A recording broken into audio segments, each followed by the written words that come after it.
Hello everyone, welcome to Amit CBSE academy. और आज की क्लास में हम डिस्कस करेंगे class 10th math chapter 1 real numbers की एक्सरसाइज 1.2 से क्वेश्चन नंबर 3।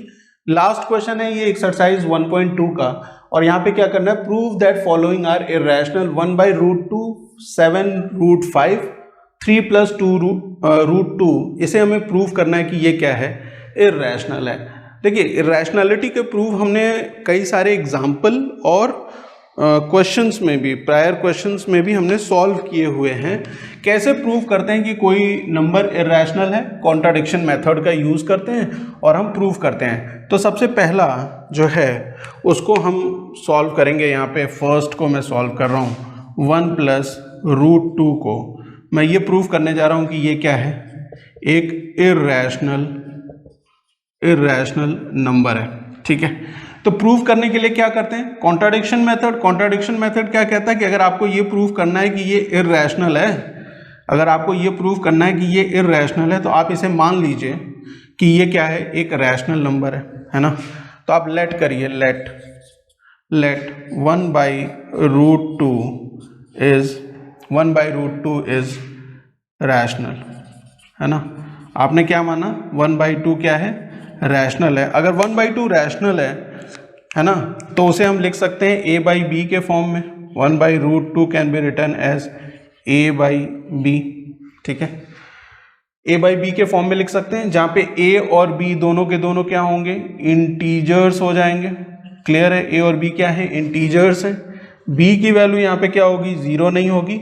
और a और b आपस में क्या होंगे, को प्राइम होंगे। को प्राइम होने का मतलब क्या हुआ कि a और b का जो कॉमन फैक्टर होगा वो क्या होगा, 1 होगा। अब जब हमने ये मान लिया कि 1/√2 वो क्या है, एक रैशनल नंबर है, उसे हम लिख सकते हैं a/b के फॉर्म में। तो जरा यहाँ देखिए, 1/√2 को हमने लिखा a/b के फॉर्म में, है ना, या a/b के इक्वल लिख लिया। ठीक है, तो यहाँ पे देखिए √2 क्या है, यहाँ पे डिनोमिनेटर में है। मैं चाहता हूँ कि इस √2 को किसी तरीके से न्यूमरेटर में ले आऊँ, है ना, फिर उसके बाद आगे का प्रोसेस करूँ। तो मैं क्या कर रहा हूँ कि इसमें ऊपर नीचे किससे मल्टीप्लाई कर देता हूँ, √2 से मल्टीप्लाई कर देता हूँ यहाँ भी, और यहाँ भी √2 से मल्टीप्लाई कर देता हूँ। ठीक है, कोई दिक्कत। देखिए यहाँ √2 नीचे है डिनोमिनेटर में, मैं चाहता हूँ उसको न्यूमरेटर में ले जाना। तो बस मैंने क्या किया मैंने कि √2 से न्यूमरेटर और डिनोमिनेटर में मल्टीप्लाई कर दिया। तो यहाँ पे √2 × 1 क्या हो जाएगा, √2 ही रहेगा। और यहाँ पे क्या है, देखिए ये √2 और √2 क्या हो जाएगा, 2 हो जाएगा, that is equal to a/b। ठीक है, a/b। क्लियर। अच्छा, इस 2 को जरा आप इस साइड ले जाइए, 2 को आप इस साइड ले जाएंगे तो आप लिखेंगे √2 इज इक्वल टू 2a/b।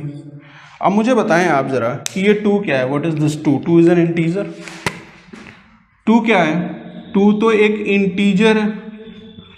तो 2 को 2/1 के फॉर्म में जैसे ही मैंने लिखा तो वो क्या हो गया, एक रैशनल नंबर हो गया, है ना, रैशनल नंबर हो गया। क्लियर है। तो यहाँ पे मैं इसे 2/1 लिख सकता हूँ, 2/1, और यहाँ पे एक मल्टीप्लिकेशन का साइन लगा दिया। और क्लियर लिख देता हूँ मैं इसे, और क्लियर लिख देता हूँ। क्या है ये, 2/1 × a/b है। तो a/b तो रैशनल है, 2/1 रैशनल है, तो ये पूरा का पूरा क्या हो गया, रैशनल हो गया या नहीं हो गया, बताइए। ये एक रैशनल नंबर हो गया कि नहीं हो गया। Right hand side of this equation is a rational, है ना, ये रैशनल है राइट हैंड साइड। तो लेफ्ट हैंड साइड भी रैशनल हो जाएगी। तो आप लिखेंगे √2 इज रैशनल, है ना, रैशनल नंबर।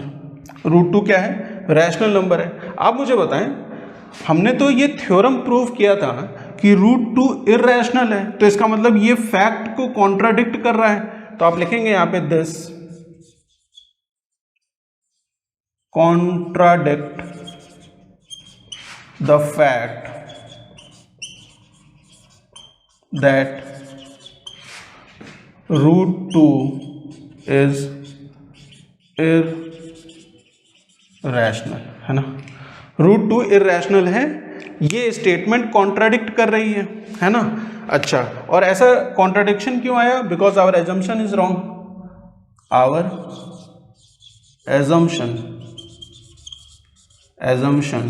इज रॉन्ग, है ना। और अगर हमारा एजम्पशन रॉन्ग है ना, अगर हमारा एजम्पशन रॉन्ग है तो हमने क्या माना था? हमने माना था 1/√2 को कि वो क्या है? रैशनल है। तो 1/√2 क्या हो जाएगा? 1/√2 इज इर्रेशनल। ठीक है, क्लियर है, समझ में आ गया? देखिए, हमने स्टार्टिंग में ये माना कि 1/√2 रैशनल है ना। और अगर इसको 1/√2 को रैशनल माना तो आगे चलते हुए हमें ये पता चला कि क्या है, 1/2 क्या हो गया? ये हमारा रैशनल आ गया, है ना। ये सॉरी, √2 हमारा क्या आ गया? रैशनल आ गया। √2 रैशनल हुआ, इसका मतलब ये कॉन्ट्राडिक्ट कर रहा है इस फैक्ट को। कौन से फैक्ट को कॉन्ट्राडिक्ट कर रहा है? कि √2 इर्रेशनल होता है। और क्यों कॉन्ट्राडिक्शन है? क्योंकि हमारा एजम्पशन रॉन्ग है। और अगर हमारा एजम्पशन रॉन्ग है तो 1/√2 क्या हो जाएगा? What it will be? It will be irrational. इसी तरीके से हम प्रूव करेंगे 7√5 को भी। 7√5 में आप मुझे बताएं कि √5 जो है वो इर्रेशनल है या नहीं, है ना। 7√5 में √5 इर्रेशनल है। और हमने इससे पहले के एक क्वेश्चन में ये सॉल्व किया था कि √5 क्या होता है? √5 क्या होता है? इर्रेशनल होता है ना। √5 इर्रेशनल होता है, ये प्रूफ किया हुआ है हमने। तो ये हमें हेल्प करेगा। देखिए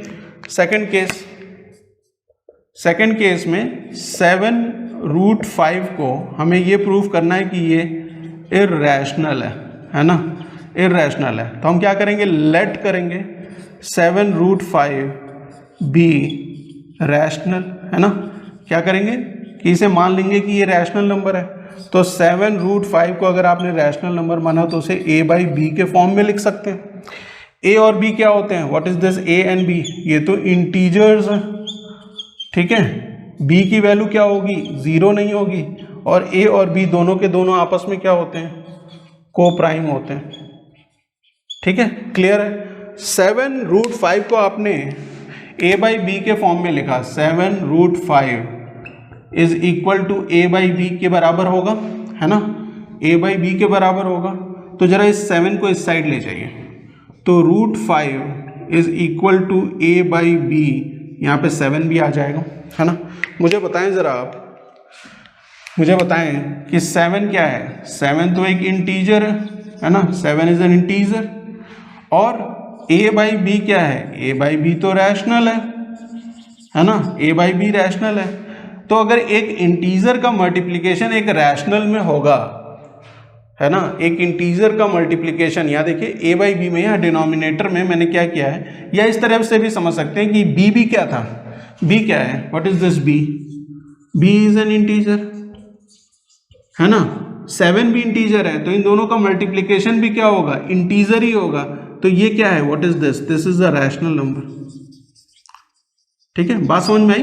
देखिए b क्या है? b एक इंटीजर है ना। और 7 क्या है? 7 भी इंटीजर है। और ये क्लोजर प्रॉपर्टी बताती है कि अगर दो इंटीजर्स का मल्टीप्लिकेशन आप करेंगे तो आपको रिजल्ट में इंटीजर ही मिलेगा। मतलब ये डिनोमिनेटर हर बार इंटीजर ही रहने वाला है और किसी भी हालत में ये 0 हो नहीं सकता। तो a/b क्या हो जाएगा? रैशनल हो जाएगा। a/b अगर रैशनल है तो √5 क्या हो जाएगा? √5 भी रैशनल हो जाएगा। √5 इज रैशनल, है ना। √5 रैशनल हो जाएगा। लेकिन √5 क्या होता है? वो तो इर्रेशनल नंबर है ना। तो आप यहां सिंपली लिखेंगे this contradict the fact that √5 is irrational, ठीक है। ये स्टेटमेंट क्या कर रही है? कॉन्ट्राडिक्ट कर रही है इस फैक्ट को कि √5 क्या है? इर्रेशनल है। एज आवर एजम्पशन, कॉन्ट्राडिक्शन क्यों आया? Our assumption is wrong. As our assumption assumption is wrong, है ना, हमारा एजम्पशन ही गलत है। और हमारा एजम्पशन था क्या कि 7√5 क्या हुआ है, वो रैशनल है ना। तो हमारा एजम्पशन अगर गलत है तो वो क्या होगा, इर्रेशनल हो जाएगा। Hence 7√5 is irrational. ठीक है, क्लियर है, बात समझ में आ गई। बात समझ में आ गई कैसे आपने प्रूफ किया कि 7√5 क्या है, एक इर्रेशनल नंबर है। कॉन्ट्राडिक्शन मेथड का यूज कर रहे हैं और हम इजीली प्रूफ कर पाएंगे कि 7√5 क्या होता है, एक इर्रेशनल नंबर होता है। ठीक है, क्लियर। एक लास्ट पार्ट बचा हुआ है 6 + √2। इसे भी आप बहुत इजीली सॉल्व कर सकते हैं आप, क्योंकि आपको पता है कि √2 क्या है। What is this √2? √2 is a irrational number, sorry, है ना। √2 क्या है, इर्रेशनल नंबर है। अच्छा, इन सब चीज़ों से एक खास रिजल्ट भी पता चल रहा है। आप अगर ध्यान से देखें तो खास रिजल्ट भी पता चलता है। वो रिजल्ट हम किसी और में डिस्कस करेंगे। जैसे देखिए, ये एक 7 एक इंटीजर है ना, ये इर्रेशनल नंबर है। दोनों का मल्टीप्लिकेशन भी क्या है, इर्रेशनल। ये क्या है, एक इंटीजर है, उसका एडिशन कर रहे हैं आप इर्रेशनल नंबर में, तो ये नंबर भी क्या आ रहा है, इर्रेशनल आ रहा है। ये सब कुछ रिजल्ट हैं, उनको हम किसी अलग क्लास में कभी डिस्कस करेंगे। देखिए, बात कर रहे हैं थर्ड का। यहाँ पे क्या है, 6 + √2 है ना, 6 + √2। इसको हमें प्रूव करना है कि ये इर्रेशनल है, तो आप इसे लेट कर लीजिए कि 6 + √2 इज रैशनल, है ना, इज रैशनल। हमने ये मान लिया कि ये एक रैशनल नंबर है ना। ये अगर रैशनल नंबर है तो 6 + √2 को आप लिख सकते हैं a/b के फॉर्म में। ठीक है, 6 + √2 को आप लिख सकते हैं a/b के फॉर्म में, है ना, जहाँ पे a और b दोनों के दोनों क्या हैं, what are these are integers, है ना। क्या है, ये इंटीजर्स हैं। b की वैल्यू यहाँ 0 नहीं है, और a और b आपस में क्या हैं, दीज आर को-प्राइम, है ना। What is the meaning of co-prime? a और b का जो कॉमन फैक्टर होगा वो क्या होगा, 1 होगा। तो 6 + √2 को आपने लिखा कि वो a/b के बराबर है।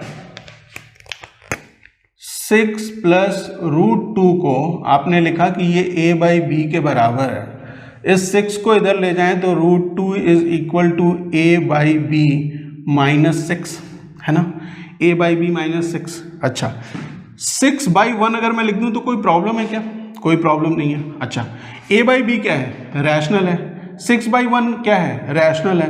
तो इनका सब्सट्रैक्शन भी एक रैशनल होगा या नहीं होगा? रैशनल होगा या नहीं होगा, जरा बताएं मुझे। होगा। अगर ये रैशनल है, right hand side of the equation is rational, तो लेफ्ट हैंड साइड ऑटोमेटिकली क्या हो जाती है, इज रैशनल, है ना। और जैसे ही आपने ये स्टेटमेंट लिखी कि √2 इज रैशनल, तो आपने क्या कॉन्ट्राडिक्ट कर दिया, वो फैक्ट कॉन्ट्राडिक्ट कर दिया कि √2 क्या होता है, वो एक इर्रेशनल नंबर होता है। दिस कॉन्ट्राडिक्ट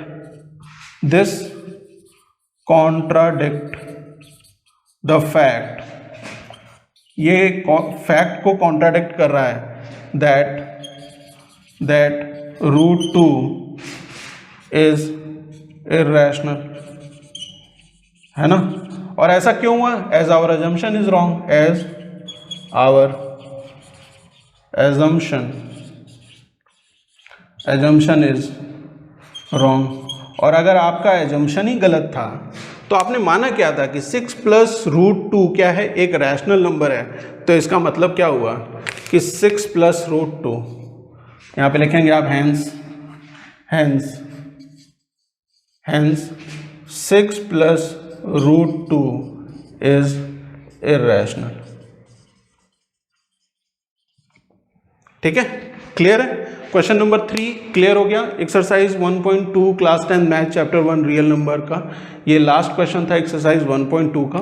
नेक्स्ट क्लास में हम सॉल्व करेंगे पॉलिनोमियल्स, समझेंगे, है ना, चैप्टर 2 को समझेंगे। मिलते हैं नेक्स्ट वीडियो में। Thank you for watching.